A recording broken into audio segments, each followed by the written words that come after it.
Guys, mga bawal i-upload sa Reels. Mga bawal sa Reels. Number 1, bawal ang mga may watermarks sa TikTok, CapCut, or etc. Number 2, bawal ang static video. Ito ay yung mga pictures na nilagyan ng mga effect. Number 3, bawal ang slideshow na video. Ito ay yung mga picture na ginawang slideshow na may background.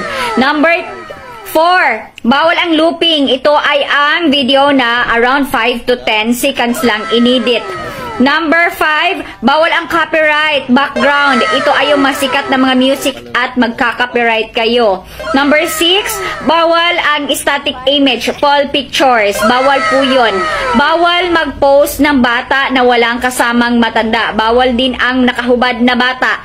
Number 8, bawal mag-post ng video na kinuha lang sa isang ibang screen, gaya ng TV.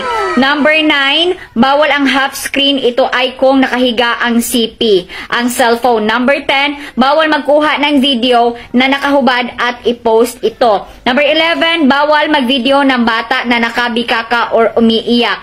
Number 12, iwasan gumamit ng pointer finger habang nagla-live or nasa video. Number 13, iwasan ang mag-re-upload ng mga videos, lalo na yung hindi sa iyo. Copyright po yun. For more tips guys, follow me, Bella si Maturni. Guys,